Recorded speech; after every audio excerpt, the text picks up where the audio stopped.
নমস্কার বন্ধুরা, সবাই নিশ্চয়ই ভালো আছো। আজকের খুব ঠান্ডা, মেঘটাও খারাপ। এখন মেঘলা মেঘলা করে আছে, বৃষ্টি বৃষ্টি হয়েছে কালকের হালকা। খুব যে বৃষ্টি তা নয়, কিন্তু তবুও ঠান্ডা ওয়েদার। আর এখন আমাদের দিকে মরানি মাছের দামটা খুব। এই মুহূর্তে এখন যা হবে, পুকুরে জাল ফেলা হবে। ওই যে জাল রেডি হচ্ছে। আর এটা হচ্ছে সর্ষে গাছ। সর্ষে গাছে প্রজাপতি বসে আছে, সেই ভিডিওটা করলাম আর কি, শ্যুট করলাম। যাই হোক, এটা লোকাল বাগান বাড়ির সামনে। খাওয়া দাওয়া মোটামুটি শাক সবজি এখান থেকেই হয়ে যায়, চাপ নিতে হয় না। এর জন্য বাজারের উপর নির্ভরশীল না করলেই হয়। যাই হোক, এখন জালটা নিয়ে পুকুরটায় মাছ ধরতে হবে, যেহেতু মাছের দামটা এখন বেশি। মরানির সময় নোনা মাছের দামও খুব, মিষ্টি মাছের দামও খুব। তো বাজারে গেছিলাম, দেখলাম দাম খুব, পালিয়ে এলাম। পালিয়ে এসে এখন পুকুরে জাল ফেলে মাছ ধরতে হবে।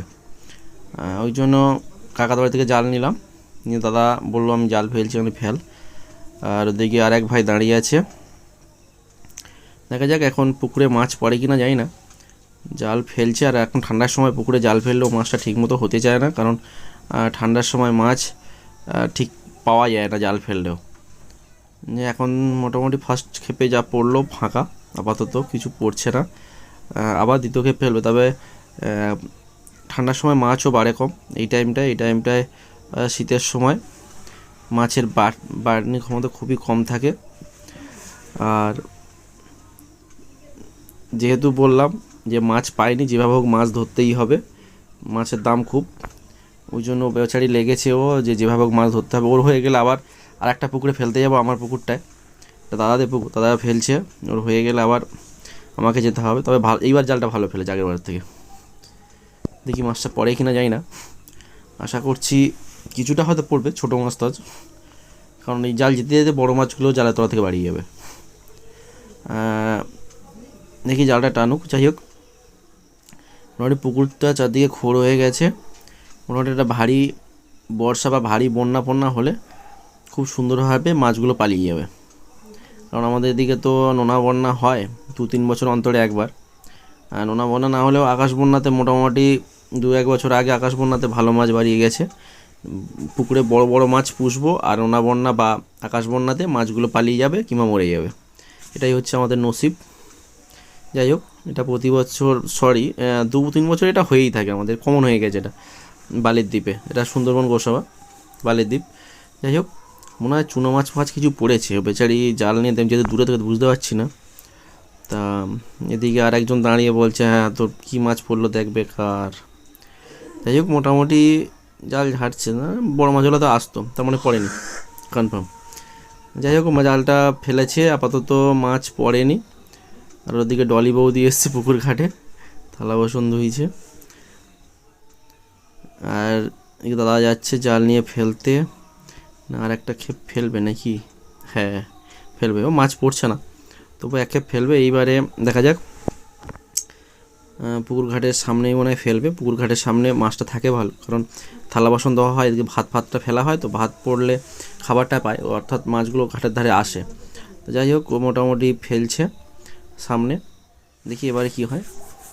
না, এবারে জালটা ভালো ফেলেছে, আগেরবারে জালটাও ভালো ফেলেছে। মোটামুটি জাল খুব ভালো ফেলতে পারে না, তা এখন দেখছি মোটামুটি চলছে, ভালো পারছে। যাই হোক, এদিকে ডলি বৌদি থালা বাসন ধুইছে, থালা বাসন ধুয়ে উঠছে। আর এদিকে দেখি বাবু মাছ জাল ফেলেছে, মাছটা কটা পড়ে। মোটামুটি খাওয়ার মাছ যেন হয়, নইলে বেকার হয়ে যাবে। বাজারে মাছ কেনা হয়নি, জানি বাপ পুকুরে গিয়ে জাল ফেলে মাছ ধরা হবে।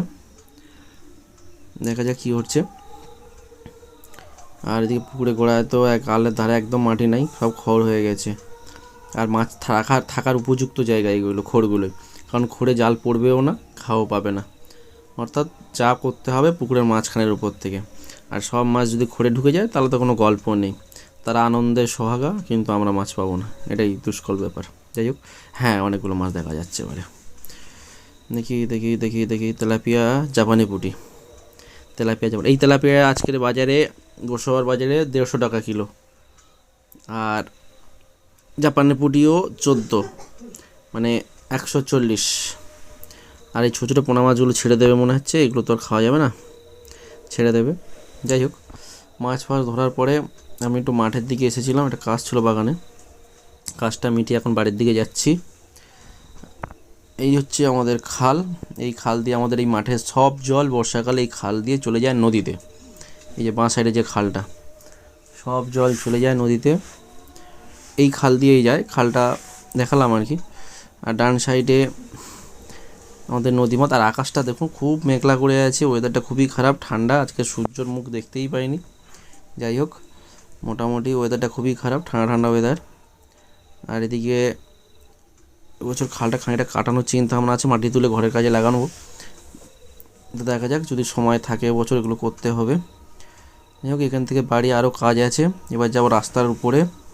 ওখানে রাস্তার ধারে কিছু উপরে অর্থাৎ পুকুর পাড়ে কিছু ছাগল রাখা আছে।